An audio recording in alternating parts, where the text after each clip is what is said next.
one person versus 10 people versus 100 people scales linearly. So for us, it's all about working on marketing initiatives that might have some cost up front, but has a lot of potential to reach a mass number of people. Because online, that is pretty much for free. Yes? One more question. Yes? What is your current user base, or the paid subscription base? Because I believe at TAF, you mentioned it was about like roughly 15K. And then I wanted to know if it's, Yep. if you've met your milestones that you guys are setting. I think you said by the end of the year, you guys were looking at 50K? Yeah, so at TAF, in end of March, we said we're at about 15,000 subscribers. Right now, I don't want to disclose the exact number because we're looking for a good time in order to announce the next huge milestone. I think that's going to be much more impactful. Are you getting close to the 50K milestone, or are you in the... It's definitely growing very, very quickly over time. And subscription business is something that just compounds. And as we get more subscribers, then we can actually license more content from Japan and bring that to our audience. So it's something that really builds and I think really helps the entire industry. Okay, thank you very much.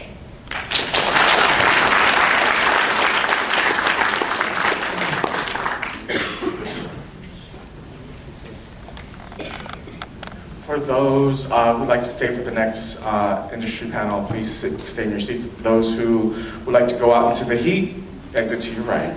Please turn off your cell phones and ask your questions at the end of the panel. I would like to present Mr. Polinsky for the moderator position for this panel, and he will introduce the rest of the panelists.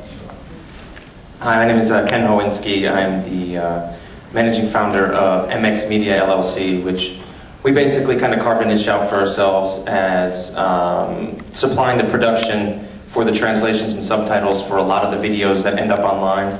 So I think we're doing over 90% of the simulcast market right now. So I work with a lot of these guys up here, and they're all experts in their field. So I'm going to ask everybody to introduce themselves and just briefly, and we'll get started. My name is Justin Savakis. I'm Director of New Media for Anime News Network. Kevin Bona, Senior Manager of Digital Entertainment at Viz Media. Rob Lewis, President of Dare Fusion. We work with original content producers to package and distribute their work. And I'm a Virgo, and my favorite color is yellow. Josh Aller, VP of Content with Dare Fusion. Kun Gao, CEO and co-founder of Crunchyroll.com. So with that being said, I think we're going to handle this panel as I have a list of questions that go to certain topics and talking points. I'll just read the question and I'll ask one person to begin the discussion, and then feel free to chime in as you see fit. So the first question actually on this digital distribution that I wanted to ask goes to Kun from Crunchyroll. Basically, to get the discussion started, what kind of obstacles do you see with digital distribution? And are you having trouble with convincing the Japanese companies to give you content still in 2009? And where do you see room for improvement? So the first part of that multi-question, what kind of obstacles do you face for digital distribution?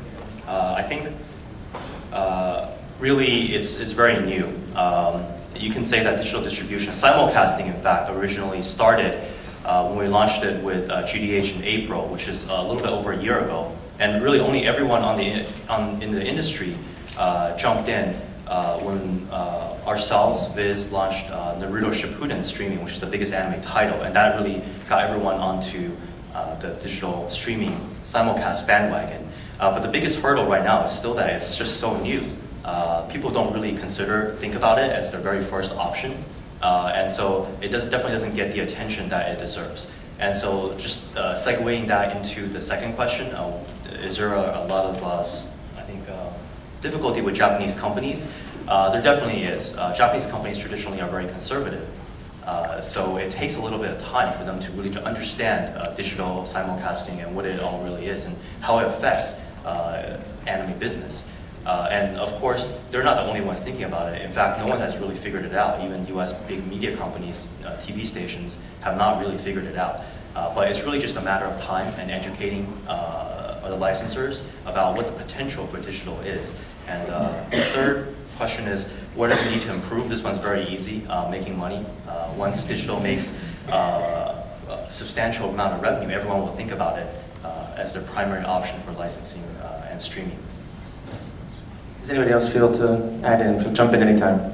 I can kind of speak to the obstacles. I would say that a lot of the things that Viz Media faces is that we just have so much catalog content that people want to see.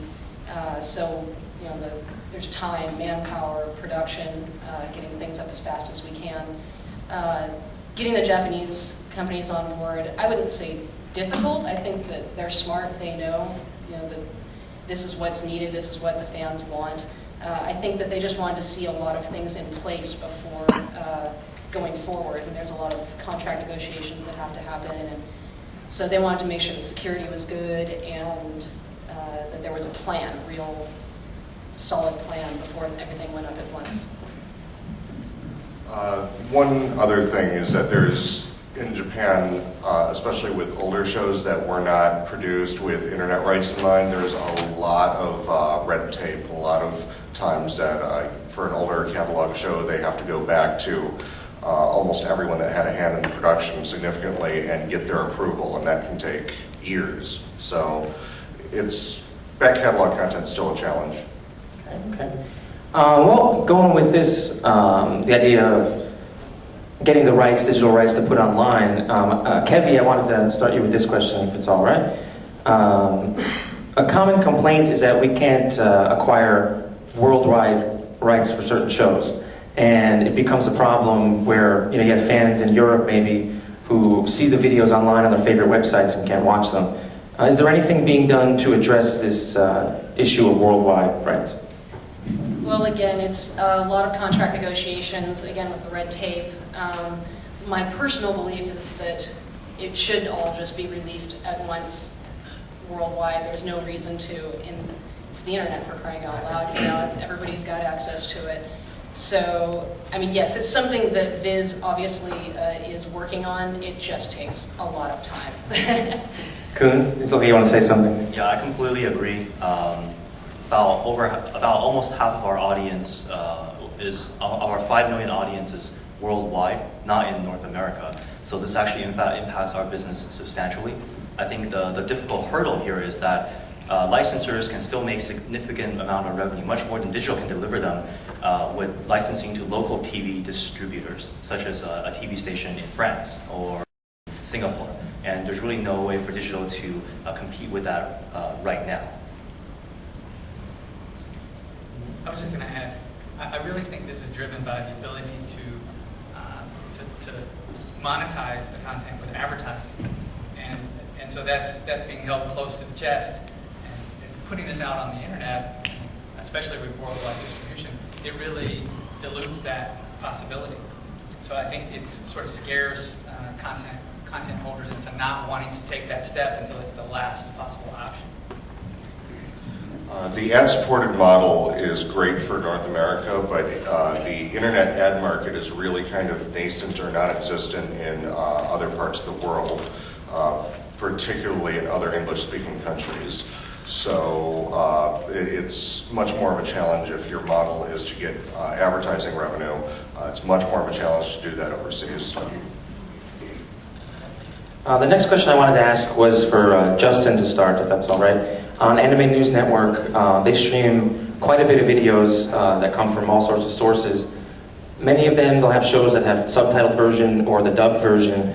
I was wondering about if you see a difference in the language preference between what people view online versus what people buy as actual product as DVDs. And then the other half of that question is the idea